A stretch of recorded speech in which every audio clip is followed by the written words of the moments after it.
Giving the youths a chance, VM Foundation continues to transform your everyday as the St. James Under 13 football competition hits quarter century.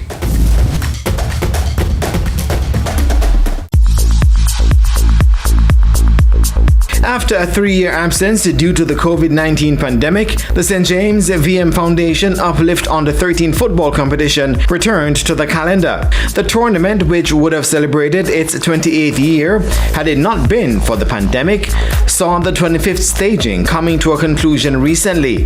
In 1991, when the competition started, it was geared as a productive means to help children relieve the stress of sitting what was then known as the Common Entrance Examinations.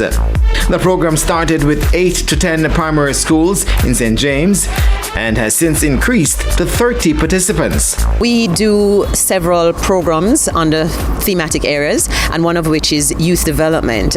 And youth development is what really gives us the opportunity to be able to empower our young athletes, to encourage teamwork, to even encourage discipline as well, and of course personal growth. And I think when you look at all of these qualities, they certainly help to build character, good character, and of course good character will lead to what we believe is a strong and prosperous nation. Another objective of the VM Foundation was to create a sustainable, holistic, effective and inclusive program that fosters youth development through sports. What we've also done too we've taught them things like how to undergo and overcome challenges and setbacks that they've had on and off the field.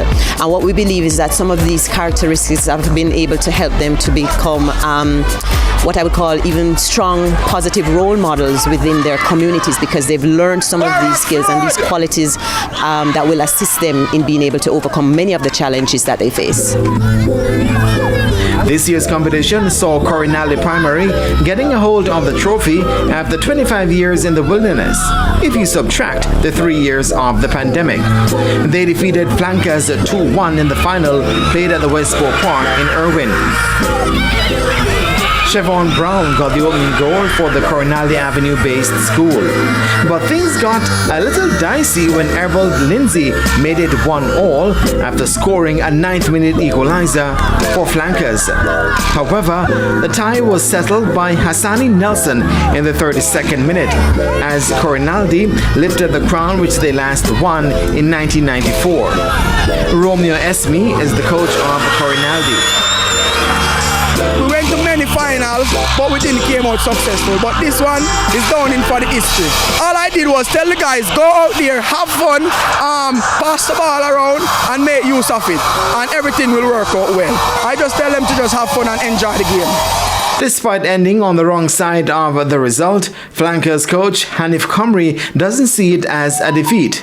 According to Comrie, it wasn't easy coming this far, but he says that the work will continue. We did less football and more mental, social and emotional transition.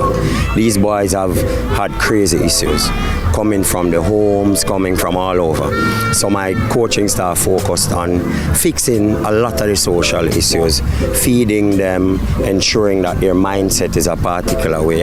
And that's why, in a sense, I know sponsors and everybody represent a certain level of honesty towards development of kids. That's why they invest in such things. But we have a lot of work to do because it's kids, and we have to be honest with ourselves. We have to be fair. And that's how we got them here. We were fair to them. We worked with everybody according to where they were, and the football work will start now. In the third place playoff, Barracks Road defeated Green Pond 1-0 with the goal coming from Tassid Dekarish in the 14th minute.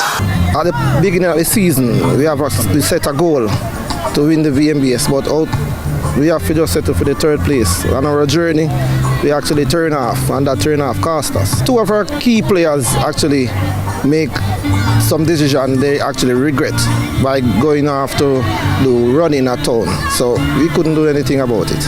they make that decision, so we have to just live with the consequence that happened. I'm going to be totally honest. I'm a little disappointed about overall.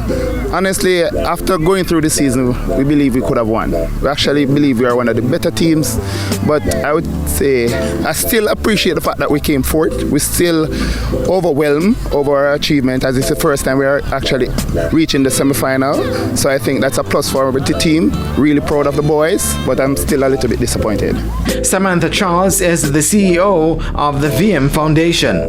The benefit to them really are being able to support them in this way. Some of them are, young budding footballers. We want to be able to see the potential and to bring out the potential in all of our young athletes.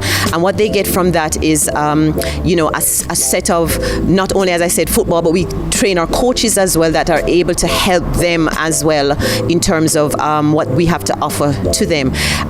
What does VM get from that too? It's the branding and the reputation of being able to be associated and align ourselves with something that is positive and impactful as well.